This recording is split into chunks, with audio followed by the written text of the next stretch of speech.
അള്ളാഹുവിൻ്റെ റസൂലിലേക്ക് അവിടെ തന്നെയാണ്. അവിടെയാണ് തീയുള്ളത്. നിസ്കാരത്തിലല്ലടാ മാന്തണ്ട്. നിസ്കാരം സിദ്ധിതു വക്കാരിപ്പ്, ഒരു മധ്യമായ അമൽ. അമൽ പറ്റ കൂട്ടും വേണ്ട, പറ്റ കൂട്ടും വേണ്ട, കുറക്കും വേണ്ട, അങ്ങനെ ഉണ്ടല്ലോ ഒരു മധ്യമായ അമൽ. എനിക്ക് 10 റക്അത്ത് നിസ്കരിക്കാൻ കഴിയുമെങ്കിൽ 8 നിർത്തിക്കോ. പിറ്റേന്നും അപ്പോൾ മനസ്സിലായില്ല. ഒരു മധ്യമായ അമൽ, കൂട്ടും വേണ്ട, കുറക്കും വേണ്ട. യഖീനുണ്ടോ? യഖീനില്ല. എന്നാ പഴയ കാലത്തെ ആളുകൾക്ക് ഇതൊന്നുമില്ല. എന്തുണ്ട്? ബലപ്പെട്ട യഖീന, ബലപ്പെട്ട യഖീൻ. ഒരു വാക്കുകൊണ്ടൂല. അങ്ങനത്തെ ഉസ്താദുമാർ കണ്ണിയത്ത് അങ്ങനെ പറഞ്ഞിട്ടുണ്ട്. ആയിക്കോട്ടെ, തീരുമാനമായി. ഒരു മകനോ മകളോ ഇതിൽ പറഞ്ഞാൽ വണ്ടി വിട്ടു പറയും. കണ്ണിയത്ത് പറഞ്ഞിട്ടുണ്ട്, കണ്ണിയത്ത് ഇങ്ങനെ ചെയ്യാൻ പറഞ്ഞിട്ടുണ്ട്. ആ കല്യാണം നമുക്ക് വേണ്ട, അത് കണ്ണിയത്ത് പറഞ്ഞിട്ടുണ്ട് എന്ന് പറഞ്ഞാൽ കണ്ണിയത്ത് പറഞ്ഞാൽ അപ്പോൾ നോക്കണം, നമുക്കൊന്ന് അന്വേഷിച്ചാൽ പോലെ എന്ന് മകൻ പറഞ്ഞാൽ ഇറങ്ങണ പുറത്ത് അറിയും. ജാതി മതഭേദമില്ലാതെ മനുഷ്യർക്ക് നന്മ ചെയ്യുക, ഉപകാരം ചെയ്യുക, കരുണ ചെയ്യുക.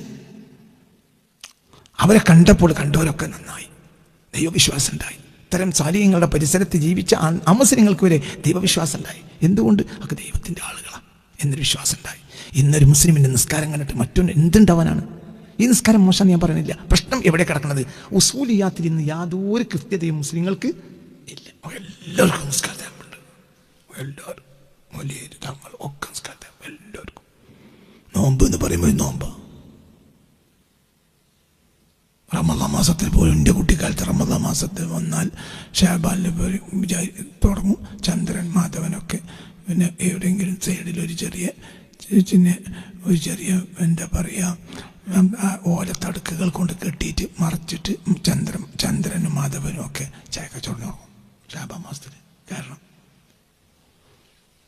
കാരണം ഒരു 10-20% മാപ്പിളായെങ്കിലും നോമ്പൊൽക്കൂല. പക്ഷെ ഇവരൊക്കെ നല്ലവരാ, ഇവർക്കൊക്കെ ബലമായ വിശ്വാസമുണ്ട്. എന്തില്ലെന്നേ ഉള്ളൂ, അമലില്ല. മനസ്സിലായില്ല? ഇപ്പം അറഫ നോമ്പ് നോൽക്കാത്ത ഒരാളുമില്ല. ഇപ്പം മുഹറം 10 നോമ്പ് വരായിട്ടില്ലാണ് വേട്ടങ്ങേറില്ല. നമ്മൾ മുസ്ലിമീങ്ങളൊക്കെ മുഹറം 10 വരും. പിന്നെ നോമ്പിന് വന്നാൽ എല്ലാവരും നോമ്പ് എല്ലാവരും നോമ്പ്. എന്തില്ല? ഈമാനില്ല. അപ്പം എന്തിനും നോമ്പ് പോറ്റ് അല്ല, ഈ നോമ്പ് നോറ്റിട്ട് ഈ എന്ത് ചെയ്യുന്നു ഈശ്വരവാദികളുടെ പ്രസംഗം കേൾക്കും. പിന്നെ നോമ്പ് പോറ്റ് അല്ല, ഇനിയിപ്പോൾ അവിടെ പോയിട്ട് കുടുങ്ങണ്ടല്ലോ. അങ്ങനെ ഉണ്ടെങ്കിൽ അല്ല, അങ്ങനെ മീസാൻ ഉണ്ടെങ്കിൽ എന്തെങ്കിലും ആയിക്കോട്ടെ. മനസ്സിലായില്ലേ?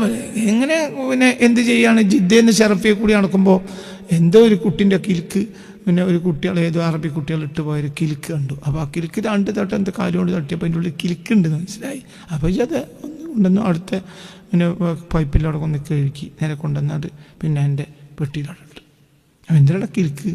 എനിക്ക് 10-65 വയസ്സായില്ല കാക്ക, നിങ്ങൾക്ക് ഇപ്പോഴും ഇപ്പം കുട്ടികളുണ്ടോ? ഇല്ല, കുട്ടികളൊന്നും ഉണ്ടായില്ല. പിന്നെ എന്തിന്? അല്ല, എന്തെങ്കിലുമൊക്കെ ഒരു കാര്യം, മനസ്സിലായില്ല, എന്തെങ്കിലുമൊക്കെ ഒരു ഉപകാരം ഉണ്ടാകുകയാണെങ്കിൽ ഉണ്ടായിക്കോട്ടെ. അല്ലാതെ കിൽക്കൊണ്ട് പിന്നെ പ്രത്യേകിച്ചൊരു ഉപകാരമൊന്നും മനസ്സിലായില്ല. കുട്ടികൾ കളിക്കണ ഈ 6 മാസം 8 മാസമായ കുട്ടികൾക്ക് ഇങ്ങനെ ആക്കി കൊടുക്കണ കിൽക്കൊണ്ട് അവന് കാര്യമില്ല. ഇവൻ്റെ എക്സ്പയറി ഡേറ്റ് കഴിഞ്ഞടാ, ഇനി അവന് കുട്ടികളോട് ഉണ്ടാവില്ല. എന്നാലും അവൻ അത് എടുത്തു വെച്ചു. എന്തെങ്കിലുമൊക്കെ ഒരു കാര്യം ഉണ്ടാകുകയാണെങ്കിൽ കിടന്നോട്ടെ. ഇതാണ് നമസ്കാരം. ഉള്ളിൻ്റെ ഉള്ളിൽ അഗ്നോസിസ്റ്റുകളാണ്. യഖീൻ എന്നൊരു സാധനം ഇപ്പോൾ നമുക്ക് ഇല്ല. അള്ളാഹു നമ്മളെ കാക്കട്ടെ. എന്താ യഖീനില്ല? അത് നബി തൊടുന്നില്ല. നബി തൊട്ട യഖീനുണ്ടോ? അതന്നെ യഖീൻ. അവിടുന്ന് തീയുള്ളവൻ്റെ കയ്യിൽ നിന്നല്ലാതെ തീ വാങ്ങാൻ പറ്റൂല. നമുക്ക് നിസ്കാരമുണ്ട്, എന്തില്ല? യഖീൻ ഇല്ലാത്ത കാലത്ത് നിസ്കാരം നഷ്ടല്ലേ? നിങ്ങൾ ഇതിൻ്റെ കൂടെ ഇല്ല, നിങ്ങൾക്ക് പറഞ്ഞ് മനസ്സിലാവില്ല. യഖീൻ ഇല്ലാത്ത കാലത്ത് നിസ്കാരം നഷ്ടല്ലേ?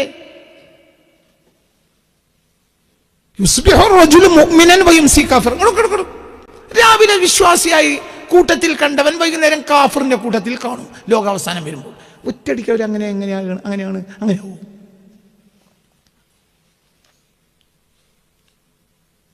മനസ്സിലാവണില്ല. ഞാൻ ഇന്നലെ രാത്രി 12 മണി 11:30 മണിക്ക് കരുളായിൽ നിന്ന് നിലമ്പൂരിലേക്ക് വരിക. ഇന്നലെ രാത്രി 11:30 മണി കരുളായിൽ നിന്ന് നിലമ്പൂരിലേക്ക് വരുമ്പോൾ ആ വല്ലപ്പുഴ അവിടെ എത്തിയ സമയത്ത് എന്തായിട്ടുണ്ട്, വല്ലപ്പുഴ അവിടെ എത്തിയപ്പോൾ പിന്നെ ഡ്രൈവർ ജാബിർ വണ്ടി എങ്ങനെ അപ്പുറത്തുകൂടെ തിരിച്ചു. അവർ ചെറിയ മയക്കുണ്ട്. അപ്പം എന്തേ ജാബിറെ? അല്ല, റോട്ടിൽ മരം വീണു, മഴ പെയ്തു, മരം വീണു. അപ്പം ആ കുറേ മരം, അതുപോലത്തെ മരങ്ങൾ അവിടെ നിൽക്കുന്നുണ്ട്. ഈ മരം വീണു. അപ്പം എന്തായിരിക്കും ഇനി കാരണം? കാരണം ഇത് വീഴാനായതിന് അടിസ്ഥാന കാരണം ഇതിന് മണ്ണുമായുള്ള ബലം നഷ്ടപ്പെട്ട് തുടങ്ങിയിട്ട് എന്നോ തുടങ്ങിയിട്ടുണ്ടാവും. വീഴുക എന്നത് നീ കണ്ടത് ഇന്നലെ 11 മണിക്കാണെങ്കിൽ പോലും വീഴാനുള്ള സാധ്യതകൾ എന്നോ തുടങ്ങിയിട്ടുണ്ട്. ഒരവസരം ഉണ്ടായപ്പോൾ വീണുന്നേ ഉള്ളൂ. ഇതന്നെ ഇപ്പം ഒരു നിരീശ്വരവാദിൻ്റെ ഒപ്പം കൂടി നമ്മൾ ആരാവും? എന്തുകൊണ്ട്? നമ്മൾ നിലവിൽ നിസ്കാരം ഉണ്ടെങ്കിലും ആരാണ്? അഗ്നോസിസ്റ്റ്. നിലവിൽ നിസ്കാരം ഉണ്ടെങ്കിൽ നമ്മൾ ആരാണ്? അഗ്നോസിസ്റ്റാണ്. പഴയ കാലത്ത് അങ്ങനെയല്ല. പഴയ കാലത്ത് നിസ്കാരം ഇല്ലെങ്കിലും ആരാണ്? യഖീനുള്ളവനാണ്. ഓന് ഒന്നുമില്ല, നിസ്കാരമല്ല, ഒന്നുമില്ല. നമ്മളെ ക്ലാസ്സിൽ തന്നെ മാനിപ്പ ഒരുത്തനെ പിന്നെ എന്തായി, റമദാൻ പിന്നെ എന്തായി, ബന്ധങ്ങൾ കുട്ടികളും എല്ലാവരും കൂടി അളിയൻ്റെ വീട്ടിലേക്ക് വിരുന്നു പോയി റമദാൻ മാസത്തിന്. അങ്ങനത്തെ എന്നെ നോമ്പൊക്കെ തുറന്ന് പിന്നെ പള്ളിയൊക്കെ പോകും. പള്ളിയൊക്കെ പോയി. പള്ളിയിൽ പോകുമ്പോൾ തറാവി കഴിഞ്ഞാൽ ആളിയം പോരില്ല. അപ്പോൾ അങ്ങനെ തറാവി നിസ്കരിച്ച് ജീവിതത്തിൽ ആദ്യം ഒരു മാനിപ്പോൾ പറയുന്ന ഒരു നുണയാ, ഒരു ഫലിത ഇവിടെ ക്ലാസ്സിലായിരുന്നു. അപ്പോൾ മോൻ പറഞ്ഞു തന്നൊരു ഫലിത. അപ്പം ഇന്ന് തറാവി നിസ്കരിച്ചു. തറാവിയൊക്കെ 20 റക്അത്ത് മര്യാദക്ക് വെറുതെ നിസ്കരിക്കാത്തവനാണ് പിന്നെ എന്ത് കൂടുന്നത്?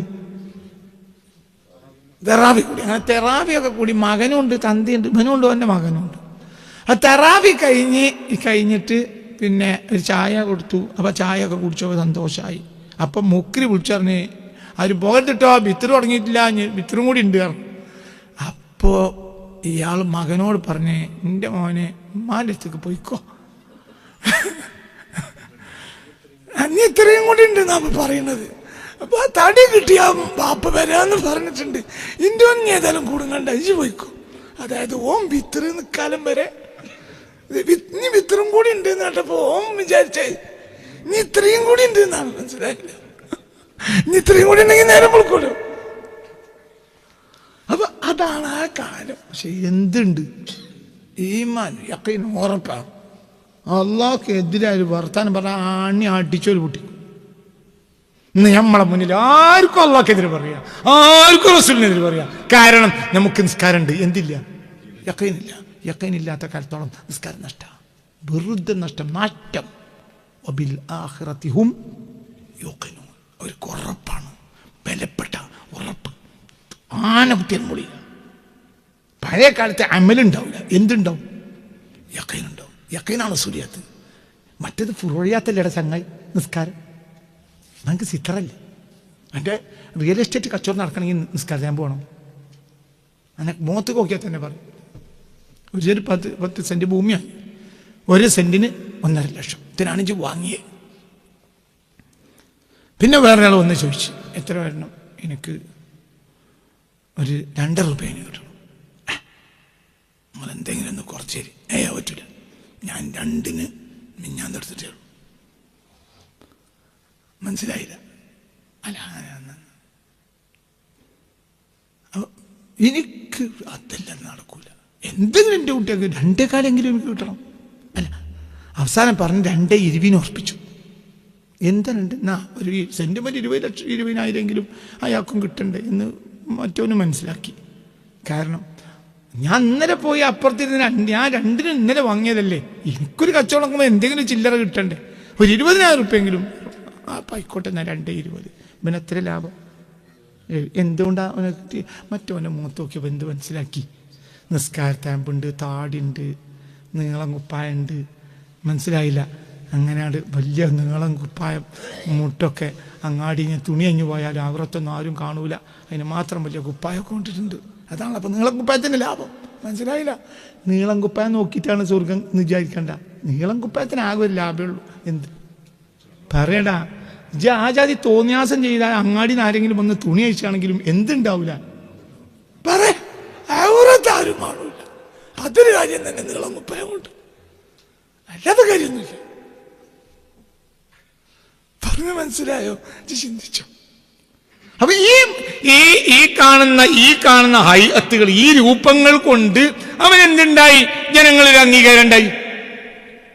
അത്രയല്ലേ ഉള്ളൂ. യഖീനുണ്ടോ? യഖീനില്ല. എന്നാ പഴയ കാലത്തെ ആളുകൾക്ക് ഇതൊന്നുമില്ല. എന്തുണ്ട്? ബലപ്പെട്ട യഖീനാണ്. ബലപ്പെട്ട യഖീൻ. ഒരു വാക്കുമുണ്ടൂല. അങ്ങനത്തെ ഉസ്താദുമാര് കണ്ണിയത്ത് അങ്ങനെ പറഞ്ഞിട്ടുണ്ട്. ആയിക്കോട്ടെ, തീരുമാനമായി. ഒരു മകനോ മകളോ ഇതിൽ പറഞ്ഞാൽ വണ്ടി വിട്ടു പറയും. കണ്ണിയത്ത് പറഞ്ഞിട്ടുണ്ട്. കണ്ണിയത്ത് ഇങ്ങനെ ചെയ്യാൻ പറഞ്ഞിട്ടുണ്ട്. ആ കല്യാണം നമുക്ക് വേണ്ടാന്ന് കണ്ണിയത്ത് പറഞ്ഞിട്ടുണ്ട് എന്ന് പറഞ്ഞാൽ കണ്ണിയത്ത് പറഞ്ഞാൽ അപ്പം നോക്കണം, നമുക്കൊന്ന് അന്വേഷിച്ചാൽ പോലെ എന്ന് മകൻ പറഞ്ഞാൽ ഇറങ്ങണ പുറത്തറിയും. പറഞ്ഞിരുന്നോ അല്ലേ?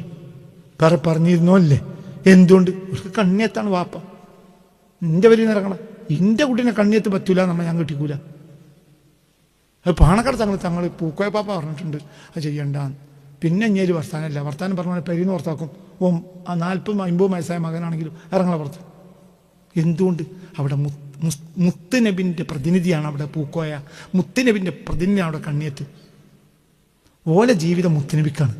അങ്ങ് പറഞ്ഞത് മനസ്സിലായോ? എന്തുകൊണ്ടാണ് അവർക്ക് അവിടെ നിൽക്കാൻ കഴിഞ്ഞത്? അവർക്ക് ബലപ്പെട്ട യഖീനാണ് ആരിലുള്ളത്? അള്ളാഹുവിലും റസൂലിലുള്ളത്. നമ്മളിന്ന് അഗ്നോസിസ്റ്റുകളാണ്. ഇതാണ് ഇതിൻ്റെ വ്യാഖ്യാനം. നീട്ടി പറയുന്നില്ല. നിങ്ങൾ തല കൊടുത്ത് ചിന്തിക്കണം ഇതൊക്കെ. അപ്പൊ അവിടേക്ക് നമ്മൾ തിരിച്ചു പോകണം. തിരിച്ചു പോകണം അള്ളാഹുവിൻ്റെ റസൂലിലേക്ക്. അവിടെ തന്നെയാണ്. അവിടെയാണ് ആ തീയുള്ളത്. നിസ്കാരത്തിലല്ലട മാന്തണ്ട്. നിസ്കാരം സിദ്ധിതു വഖാരിബ്, ഒരു മധ്യമായ അമൽ. പറ്റ കൂട്ടും വേണ്ട, പറ്റ കൂട്ടും വേണ്ട, കുറക്കും വേണ്ട. അങ്ങനെ ഉണ്ടല്ലോ ഒരു മധ്യമായ അമൽ. എനിക്ക് 10 റക്അത്ത് നിസ്കരിക്കാൻ കഴിയുമെങ്കിൽ 8 നിർത്തിക്കും. പിറ്റേന്നും അപ്പോൾ മനസ്സിലായില്ല. ഒരു മധ്യമായ അമൽ. കൂട്ടും വേണ്ട, കുറക്കും വേണ്ട. നമ്മളുടെ കണ്ടു കഴിഞ്ഞൊക്കെ ഒരു വഴിക്ക് നമ്മൾ പോകുമ്പോൾ 1000 രൂപ കയ്യിലുണ്ടെങ്കിൽ തന്നെ നമ്മൾ കയറിയിട്ട് ബിരിയാണി ഒന്നുമില്ല. എത്ര ചോറിന് എത്രയാണ്? പിന്നെ 50 രൂപ. ഇവൻ്റെ ഇവൻ്റെ കയ്യിൽ എത്ര ഉണ്ട്? 1000 ഉണ്ട്. അപ്പം മറ്റേ വെയിറ്റർ വന്നാണ് ചോദിച്ചു, മീൻ പൊരിച്ച വേണോ? മീൻ പൊരിച്ച വേണ്ട. മീൻ പൊരിച്ച തിന്നാൻ പറ്റാത്ത അവസ്ഥ. ഇവന് നാവിന് വല്ല കുഴപ്പമുണ്ടോ?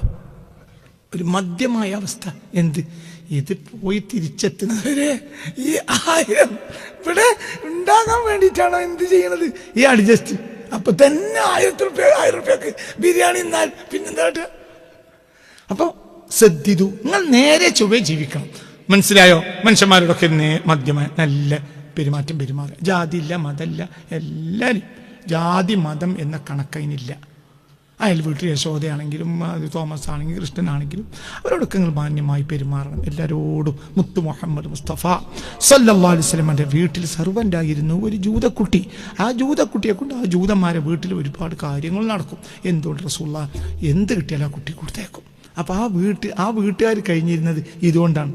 അപ്പോൾ ആ ജൂതക്കുട്ടി റസൂലുള്ളാഹിയുടെ വീട്ടിൽ ഖാദിമാണ്. ആ കാരണമായിട്ട് ആ വീട്ടുകാർക്കുള്ള എല്ലാ ഉപകാരവും റസൂലുള്ളാഹിനെ കൊണ്ട് കിട്ടും. അപ്പോൾ അവരെ പട്ടിണി മാറ്റാൻ വേണ്ടി എന്തേ മുസ്ലിമിൻ്റെ വീട്ടിൽ മുസ്ലിം കുട്ടികളില്ലേ? 1 ഉറുപ്യ കൊടുക്കാതെയും റസൂലുള്ളാഹിക്ക് ഖിദ്മത്ത് ചെയ്യാൻ വേണ്ടി കുട്ടികളെ അവർ പറഞ്ഞേക്കൂലേ? നിങ്ങളൊന്ന് ചിന്തിക്കി. അല്ലാഹുവിൻ്റെ റസൂലല്ലേ അത്? അവർ ജീവിതം റസൂലുള്ളാഹിക്ക് സമർപ്പിച്ചല്ലേ? എന്നിട്ട് റസൂലുള്ളാഹി ആ വീട്ടിലെ സെർവൻ്റാണ് ആര്? യഹൂദിയൻ സഗീറുൻ യഖ്ദിമു നബിയ സല്ലല്ലാഹു അലൈഹി വസല്ലം ഫീ ബൈതിഹി. വീട്ടിൽ റസൂലുള്ളാഹിക്ക് സെർവൻ്റ് ആയിരുന്നു ആര്? ഒരു ജൂതക്കുട്ടി. എന്ത്? അവരാണ് റസൂലുള്ളാഹിനോട് ചോദിച്ചല്ലോ അല്ല പണിയുണ്ട്. അപ്പോൾ റസൂലുള്ളാഹി അതിനെന്ത് ചെയ്തു? തൊഴിൽ കൊടുത്തു.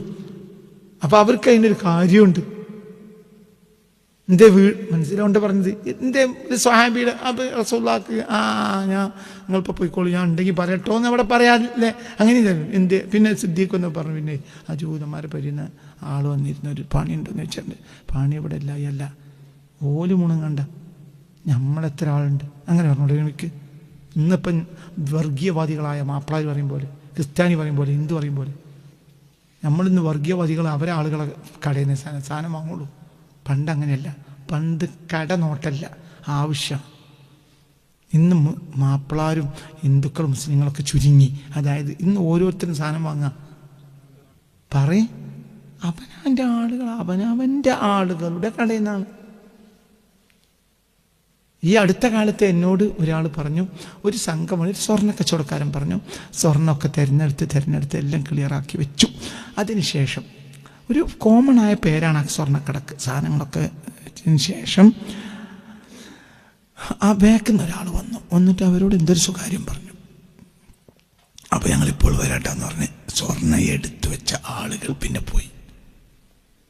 പിന്നെ അപ്പുറത്തെ കടയിൽ നിന്ന് സാധനം വാങ്ങിയവർ പോയി. അപ്പോൾ ഇവർ പറഞ്ഞിട്ടുണ്ടാവുക, ഇത് നമ്മളാളുകളെ കടയല്ല, നമ്മളാളുകളെ കട അപ്പുറത്തുണ്ടെന്നുണ്ട്, അവിടെ നിന്ന് സാധനം വാങ്ങിപ്പോയി. അത് ഏത് മതം ഞാൻ പറയണില്ല. മനുഷ്യന്മാർ സത്യത്തിൽ ഇംഗ്ലീഷ് കൂടി ഹിന്ദി അധികരിച്ചു. ലാറ്റിൻ ഭാഷ നമുക്കറിയാം, മാത്സ് നല്ലോണം അറിയാം, സയൻസ് അറിയാം, എന്തറിയില്ല, മനുഷ്യത്വം അറിയില്ല. മണിക്കൂർക്കൊക്കെ ഒരു സ്വർണ്ണം എടുത്ത് കൊടുക്കണമെങ്കിൽ മണിക്കൂർ കണക്ക് എത്ര മണിക്കൂർ അധ്വാനിക്കണം. നിങ്ങൾക്ക് പറഞ്ഞത് മനസ്സിലായോ? അതിനൊരു മടി അവർക്കില്ല. അവനാൻ്റെ കടയിൽ നിന്ന് അള്ളാഹുവിൻ്റെ റസൂൽ സ്വല്ലല്ലാഹു അലൈഹി വസല്ലമയുടെ വീട്ടിലേക്ക് ഒരു ജൂത വീട്ടിൽ നിന്ന് ഒരു കുട്ടിയെ അവിടെ നിർത്തിയിട്ട് എന്തെങ്കിലും ഉപകാരം അവർക്ക് കിട്ടണമെന്നാണ്. ഇപ്പോൾ റസൂലുള്ളാഹിക്ക് അവിടെ എൻ്റെ സിദ്ദീഖുൽ അക്ബറിൻ്റെ കുട്ടികളുണ്ടല്ലോ. സിദ്ദീഖ് നാളെ എൻ്റെ മകനെ പറഞ്ഞേക്ക്, ഒരു ഉറുപ്പ്യം കൊടുക്കും വേണ്ട, നീ കൊടുക്കുകയാണെങ്കിൽ തന്നെ ആർക്ക് കിട്ടുമല്ലോ. നമ്മൾ സിദ്ദീഖുൽ അക്ബറല്ലേ, അർശി വരെ അറിയണ ആളാ. അപ്പോൾ എന്നെ കൊണ്ട് ഇത് സാധനം തിന്നാണെങ്കിൽ അത് സിദ്ദീഖിൻ്റെ മതി. അങ്ങനെയല്ലടാ നമ്മളിന്ന് പറയാം. ഇതൊക്കെ വളർന്നോ തളർന്നോ, എനിക്ക് നിസ്കാരം ഉണ്ടെന്നല്ലാതെ എന്താടാ എനിക്കൊക്കെ ഉള്ളത്. അത് ആ നാട്ടിൽ ആവശ്യമുള്ളത് ആ കുടുംബമാണ്. അപ്പോൾ അവർ തേടി വന്നു. ജാതി എന്തായാലും എന്ത്, മതം എന്തായാലും എന്ത്, അവർക്ക് രുചീനെ നമ്മളെ കൊണ്ട് കിട്ടുകയാണെങ്കിൽ അവർക്ക് ആവശ്യപ്പെട്ട് വന്നവർക്കല്ലേ അർഹത. അവിടെ ജാതി മതത്തിലല്ല അർഹത, പിന്നെ എന്തിനാണ് അർഹത? ആവശ്യപ്പെട്ട് വന്നു. കാരണം അവർക്കൊരു വഴിയില്ലാത്തതുകൊണ്ടല്ല ആവശ്യപ്പെട്ട് വന്ന്. ഇതാണ് പുണ്യ റസൂൽ സ്വല്ലല്ലാഹു അലൈഹി വസല്ലം. റസൂല് നമ്മളെ കൽബിൽ, റസൂലാണ് ഉണ്ടാവേണ്ടത്. റസൂല് കൽബിലുള്ളോ തകരൂല. റസൂലിനോട് നമുക്ക് ബന്ധം വേണം, റസൂലിനെയാണ് ആസ്വദിക്കേണ്ടത്. അവസാനിപ്പിക്കാണ്. നല്ല തല കൊടുത്ത് ചിന്തിക്കുക. റസൂലിനെ ആസ്വദിക്കുന്ന ഒരാൾ പരാജയം, റസൂലിനെ ആസ്വദിക്കുന്ന ഒരാൾക്ക് വർഗീയവാദം ഉണ്ടാവില്ല. അങ്ങനത്തെ ആളുകളായിരുന്നു ഇവിടെ ഉണ്ടായിരുന്നത്. ജാതി മതഭേദമില്ലാതെ മനുഷ്യർക്ക് നന്മ ചെയ്യുക, ഉപകാരം ചെയ്യുക, കരുണ ചെയ്യുക. അവരെ കണ്ടവരൊക്കെ നന്നായി, ദൈവവിശ്വാസം ഉണ്ടായി. ഇത്തരം സാലിഹ്യങ്ങളുടെ പരിസരത്ത് ജീവിച്ച അമുസ്ലിങ്ങൾക്ക് വരെ ദൈവവിശ്വാസം ഉണ്ടായി. എന്തുകൊണ്ട്? ഒക്കെ ദൈവത്തിൻ്റെ ആളുകളാണ് എന്നൊരു വിശ്വാസം ഉണ്ടായി. ഇന്നൊരു മുസ്ലിമിൻ്റെ നിസ്കാരം കണ്ടിട്ട് മറ്റൊന്ന് എന്തുണ്ടാവാനാണ്? ഈ നിസ്കാരം മോശം ഞാൻ പറയുന്നില്ല. പ്രശ്നം എവിടെ കിടക്കുന്നത്? ഉസൂലിയാത്തിൽ ഇന്ന് യാതൊരു കൃത്യതയും മുസ്ലിങ്ങൾക്ക് ഇല്ല. മറ്റൊക്കെ ഫുറുയാത്ത നഷ്ട, ഈ ഉസൂലിയാത്തില്ലാതെ. ചുമരിജ് നല്ല 1-ാം നമ്പർ 75, 85, 90, 100 റുപ്യുള്ള ഓരോ കല്ലിനും, കണ്ണൂർ കല്ല്, വെട്ടുകല്ല് കണ്ണൂരിൽ നിന്ന് കൊണ്ടുവരുന്ന വെട്ടുകല്ലൊക്കെ ഉണ്ട്. നല്ല കണ്ണൂർ ഇരുട്ടി വെട്ടുകല്ല. എത്ര ഇവിടെ എത്തുമ്പോഴത്തെ 100 റുപ്യ. അപ്പോൾ ഈ ഇരുട്ടിയിൽ നിന്ന് കൊണ്ടുവന്ന വെട്ടുകല്ല് ചുവന്നു. പിന്നെ എന്ത് ചെയ്തു എന്ന് വെച്ചെങ്കിൽ പിന്നെ നല്ല 1-ാം നമ്പർ സിമൻറ്റ്. ഏതാടാ 1-ാം നമ്പർ സിമൻറ്റ്? പറയേ. ACC ആയിക്കോട്ടെ ACC ആയിക്കോട്ടെ. സിമൻറ്റ് അച്ചവടക്കാരനാണ് തോന്നുന്നുണ്ടോ? ആയിക്കോട്ടെ, രാമക്കോയാലും ACC നല്ല ACC സിമൻറ്റൊക്കെ വെച്ച് വാർത്ത് എല്ലാം ഉഷാറാക്കി. പക്ഷെ എന്തില്ല, തറ കുത്തിയിട്ടില്ല എങ്കിൽ അതെൻ്റെ മേലെ കൂടി പൊളിഞ്ഞാടുക എന്നല്ലാതെ എന്താ കാര്യം? അതുകൊണ്ടാണ് കാരണം. മനസ്സിലാവണ്ടോ പറഞ്ഞത്? തറ നല്ല ഭദ്രമായി കെട്ടി. ഇനി എന്തായാലും വേണ്ടില്ല, ഇനി ഈ കൊല്ലോ അടുത്ത കൊല്ലോ ചുമരാക്കാൻ കഴിയില്ല, എന്നാലും ഷെഡ് വെക്കാൻ. നീ ഷെഡ് മാറ്റി പോരാ, നന്നാക്കി കയറ്റാണ കാലത്തും തറ പൊളിക്കണ്ടമില്ലല്ലോ. കാരണം തറ എന്താണ്? തറ എന്താണ്? തറ ഭദ്രമാണ്, മേലെ ഷെഡേ ഉള്ളൂ. ആയിക്കോട്ടെ, ഷെഡിനാണെങ്കിലും വലിയ പുരക്കാണെങ്കിലും തറ ഭദ്രമായാൽ അതല്ലേ നല്ലത്. അപ്പൊ എപ്പോഴും നന്നാക്കേണ്ടത് എന്താണ്? തറയാണ് അസ്ലി.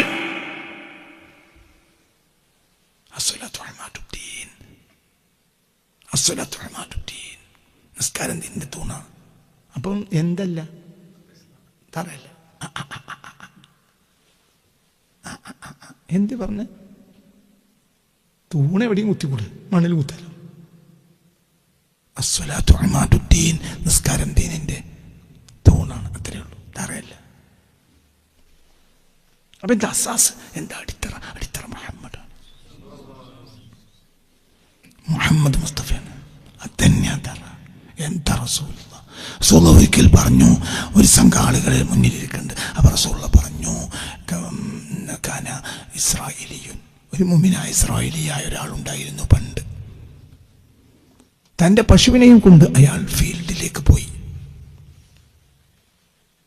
അങ്ങനെ ആ പശുവിനെ കൊണ്ട് അയാളുടെ വയലിൽ കൊണ്ടുപോയി അതിനെ കൊണ്ട് പണിയെടുപ്പിച്ചു. ഏത്തമുക്ക പോലത്തെ പണി, നിലം ഉഴുത്, അതിനൊക്കെ ഒറ്റക്കാള, ഒറ്റ പശുവിനൊക്കെ ഉപയോഗിക്കും. അപ്പം അങ്ങനെ അയാൾ ഉപയോഗിച്ചു. സൂര്യാസ്തമയം വന്നപ്പോൾ അയാളെ വീട്ടിലേക്ക് ബഖറത്തി, ആ പശുവിനെയും കൊണ്ട് അയാൾ മടങ്ങി. രാത്രിക്ക് കട്ടുകൂടിയപ്പോൾ അയാൾക്ക് തപ്പിത്തടയാൻ തുടങ്ങി. അയാൾക്ക് ഒരു വഴി പിടുത്തം കിട്ടിയില്ല. രാത്രിയായ മനുഷ്യന്മാർക്ക് കണ്ണാവില്ല, നാക്കാലികൾക്ക് പ്രശ്നം ഉണ്ടാവില്ല. നാക്കാലികൾക്ക് ഒരു മയ്യിരുട്ടിലും, ഇരുട്ടാണെങ്കിൽ ഒരു നേരിയ വെളിച്ചം നാക്കാലികളുടെ കണ്ണിനുണ്ടാവും. രാത്രിയുടെ ഇരുട്ടിന് കട്ടി കൂടിയപ്പോൾ അയാൾ തൻ്റെ പശുവിൻ്റെ മേലേക്ക് കയറിയിരുന്നു. പിന്നെ പശുവിനെ തെളിച്ചു. ഒരൽപ്പം മുന്നോട്ട് പോയപ്പോൾ ഫഖാലത്തിൽ ബഖറത്തു ഫൻസഫത് ഇലൈഹി, പശു പുറത്ത് കയറിയിരിക്കുന്ന ഇവനിലേക്ക് തിരിഞ്ഞിട്ട് പറഞ്ഞു, യാ ഫുലാൻ ഇന്നാ ലം നുഖ്ലഖ ലിഹാദാ വഇന്നമാ ഖുലിഖനാ ലിഹിറാസത്തിൽ അർദ്.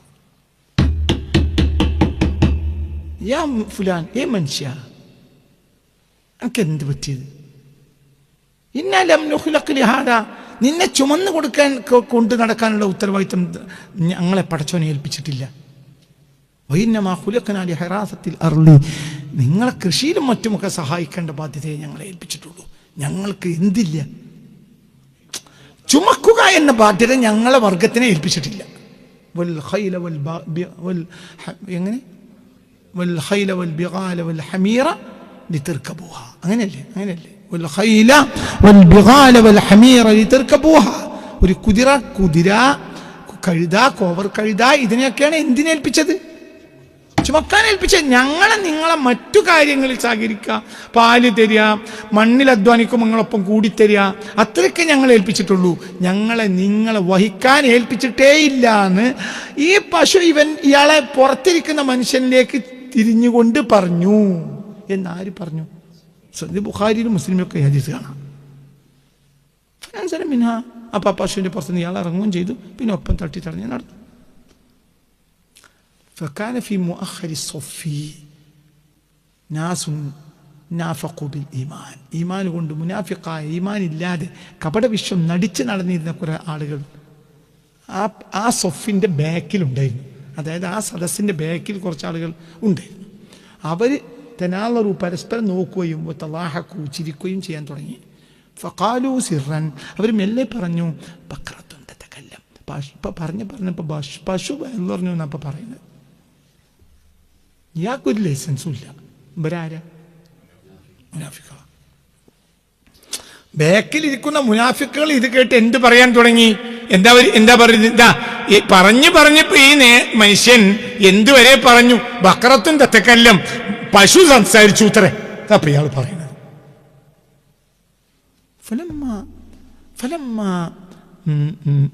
ഹബീബായ നബി സല്ലല്ലാഹു അലൈഹി വസല്ലമ തങ്ങൾ അവരുടെ ചിരിയും കളിയും ഒക്കെ നബി കണ്ടപ്പോൾ ഇരിക്കുന്ന വിരിപ്പിൽ റസൂലുള്ളാഹി ഒന്ന് ഉഷാറായിരുന്നു. ഫഖാല, അപ്പോൾ പറഞ്ഞു, ഹദാ വഹ്യും മിനല്ലാഹ്, ഇത് റബ്ബിന്റെ വഹ്യാണ്. ആമൻതു ബിഹി, ഞാനത് വിശ്വസിച്ചു. അബൂബക്കറും ഉമറും വിശ്വസിച്ചിട്ടുണ്ട്. ഈ ഹദീസിൽ ബുഖാരി മുസ്ലിം കൊടുത്തത് വമാ ഹുമാ സമ്മ, ആ രണ്ടാളും ആ സദസ്സിൽ ഇല്ല. എന്താ വർത്താനം, തിരിഞ്ഞില്ല. വമാ ഹുമാ സമ്മ, ആ രണ്ടാളും ആ സദസ്സിൽ ഇല്ല. അവരോട് നബി ഇത് പറഞ്ഞിട്ടും ഇല്ല.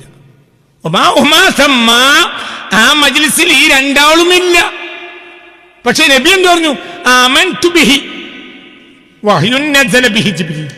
ജിബ്രീൽ കൊണ്ടുവന്ന വഹ്യ. ആമൻതു ബിഹി, ഞാനത് വിശ്വസിച്ചു. അബൂബക്കർ വിശ്വസിച്ചു, ഉമർ വിശ്വസിച്ചു.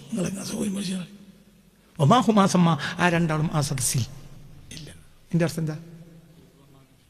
ഞാൻ എന്ത് പറഞ്ഞാലും നബിക്കത് പറയാം. നബി ആരെ കണ്ടു? മനസ്സിലായി? ഇത് സാധാരണ വന്ന് പറയുന്ന കൂട്ടത്തിൽ ആര് വന്ന് പറഞ്ഞു കൊടുത്തു? ജിബ്രീൽ വന്ന് പറഞ്ഞു കൊടുത്തു. അപ്പൊ നബി കണ്ടു, ഉറപ്പ്. ഈ ജിബ്രീലിന്റെ ജീവിതത്തിൽ ഒരിക്കൽ പോലും കണ്ടുപിടില്ലല്ലോ. എന്നിട്ട് ഇവർക്ക് ഉറപ്പാണെന്ന് പറഞ്ഞു. എന്തുകൊണ്ട്? അപ്പൊ ആരിലാണ് ഇവരെ ഉറപ്പ് കിടക്കണത്? നബി സല്ലല്ലാഹു അലൈഹി വസല്ലം. അതാണ് ഇപ്പൊ നമുക്കില്ലാത്തത്. കണക്റ്റഡ് ആണ് കാര്യം. അവിടെയാണ് പ്രശ്നം. ആ നബിയെ നമുക്ക് കിട്ടന്നെ വേണം. അത് ഊതി കത്തിച്ച് കിട്ടണം. ആ പണിയാണ്. അവർക്ക് എല്ലാം ഉണ്ട്, എല്ലാം ഇല്ലാത്തവർക്കൊരു കണ്ട്. എല്ലാം എല്ലാം എല്ലാം എല്ലാം എല്ലാം. എനിക്ക് ഉമ്മാടെ വാപ്പാടെ രണ്ടാൾക്ക് രണ്ട് തരം സ്വഭാവം. ഉമ്മാടെ വാപ്പ വസാബിഖൂനാൻ്റെ കൂട്ടത്തിൽപ്പെട്ട ഒരാളാണ് എൻ്റെ ഉമ്മാടെ വാപ്പ. അതായത് ഒരു നന്മയെ നഷ്ടപ്പെടുത്താതെ സുന്നത്തും ഫർദൊക്കെ എടുക്കുന്ന ആളാണ്. ബാപ്പാടെ വാപ്പ ഫർദൊക്കെ നിസ്കരിക്കും. അതിൻ്റെ അപ്പുറത്തേക്ക് രാവും പകലും നിസ്കാരവും റമദാൻ നോമ്പ് വിൽക്കും. അല്ലാത്ത രാവും പകലും നിസ്കാരം നോമ്പില്ല. ഫുൾ ടൈം കർഷകനാണ് ബാപ്പാടെ വാപ്പ. ഭൂമിയും കുറേ 10-50 ഏക്കർ ഭൂമിയും സൗകര്യമൊക്കെ ഉണ്ടായിരുന്ന ആളാണ്. അതിന് പണിക്കാരും കാര്യമൊക്കെ ഉണ്ടായിട്ടാണ് ബാപ്പാടെ വാപ്പ. ഉമ്മാടെ വാപ്പ ഒരു 1/2 ഏക്കർ ഭൂമിയുള്ളൂ. മനസ്സിലാണ്ട് പറഞ്ഞത്. പിന്നെ ഖുർആനോടും ചില വീടുകളിൽ പോയി ഖുർആനോടും. നിങ്ങൾക്ക് പറഞ്ഞാൽ മനസ്സിലായോ? അപ്പം ഒരു നാട്ടു മൊല്ലാക്ക. നാട്ടിലെ ഒരു പ്രധാനപ്പെട്ട ആളുമാണ് ആര്? ഉമ്മാടെ വാപ്പ. മറ്റേത് ബാപ്പാടെ വാപ്പ. അപ്പോടെ അപ്പം 5 വക്ത് നിസ്കരിക്കും. പക്ഷെ എന്തില്ല, ഈ വസാബിക്കൂനെ പ്രത്യക്ഷമൊന്നുമില്ല. അതായത് അങ്ങനെ സുന്നത്ത് പായ, റമദാൻ അല്ലാത്ത കാലത്ത് നോമ്പ് വിൽക്കുക, ഇതൊന്നും ആർക്കില്ല. ബാപ്പാടാപ്പാക്കില്ല. നീ കേട്ടോളൂ. എന്നാൽ ഈ 2 മനുഷ്യന്മാർക്ക് ഒരൊറ്റ ശൈലിയുണ്ട്. എന്തൊരു കാര്യമുണ്ട്. റസൂലുള്ളാഹിന്റെ മുന്നിലൊക്കെ അതാ കാര്യം ചെയ്യില്ല. അവിടെ ഉമ്മാടെ വാപ്പ നാളെ ഒരു കാര്യം ചെയ്യുകയാണെങ്കിൽ ഒറ്റക്കന്നെ കുട്ടികളെല്ലാവരും കൂട്ടിയെടുത്ത് നമുക്ക് റസൂലുള്ളാഹിക്ക് ഒരു മൗലൂദ് ഓതുക എന്ന് പറഞ്ഞൊരു മൗലൂദ് ഓതി ദുആ ചെയ്തിട്ട് നാളെ ആ കാര്യം ചെയ്യുള്ളൂ. ബാപ്പാടെ വാപ്പ അപ്പുറത്ത് ബീരാമുല്ലാക്ക എന്നൊരാളുണ്ടായിരുന്നു. അയാളെ വിളിക്കും. നാളെ പാടത്തേക്ക് വിത്തുണ്ടോ ഇൻഷാല്ലാക്ക, നിങ്ങളൊരു പിന്നെ മങ്കൂസ് മൗലൂദ് ഓതി, പിന്നെ യാസീൻ ഓതി അവിടെ കുത്തിരുന്ന്. ബാപ്പാടെ ബാപ്പാക്ക് ദ്വാർക്കാനൊന്നും അറിയില്ല. സാധാരണ കർഷകനാ, ഒരു മേത്തരം കർഷകൻ. മനസ്സിലായില്ലേ? ഞാൻ ഒരു 10-50 ഏക്കർ ഭൂമിയും സൗകര്യമൊക്കെ ഉള്ള ഒരാളാണ് എൻ്റെ ബാപ്പാടെ ബാപ്പ. അപ്പം ഈ മനുഷ്യന് ദ്വാർക്കാനോ കാര്യം ഒന്നും അറിയില്ല. ഒരു ആവറേജുള്ള നാടനാണ്, അതിൻ്റെ അപ്പുറത്തേക്കൊന്നുമല്ല. പക്ഷേ ഈ മനുഷ്യൻ അപ്പുറത്തൊരു ബീരാമുല്ലാക്കുണ്ട്. ബീരാമുല്ലാക്കാൻ വിളിക്കും. എന്തു പറയും? നമ്മൾ മങ്കൂസ് ഓതി അവിടെ തന്നെ ഉത്തരക്കും. അതൊക്കെ കേൾക്കും. എന്നിട്ട് ചീരന് കൊടുക്കും, ഭക്ഷണം കൊടുക്കും, ദ്വാർക്കും. എന്നിട്ട് നാളെ രാവിലെ വിത്തിൽക്കൊള്ളും. കർഷകന ഇതന്നെ മനോഭാവം. അതായത് ഇവർക്കൊക്കെ ബലമായ വിശ്വാസമാണ്. എന്തിൽ? റസൂലുള്ളാഹിൽ. റസൂലുള്ളാഹിനെ വിട്ടാണങ്ങൂല. അല്ലാഹുവിനൊക്കെ പുറത്തു കൊടുക്കട്ടെ. ആ കാലത്ത് ജനങ്ങളൊക്കെ അങ്ങനെയാ. റസൂലുള്ളാഹിനെ വിട്ടൊരു കളി കളിക്കൂല.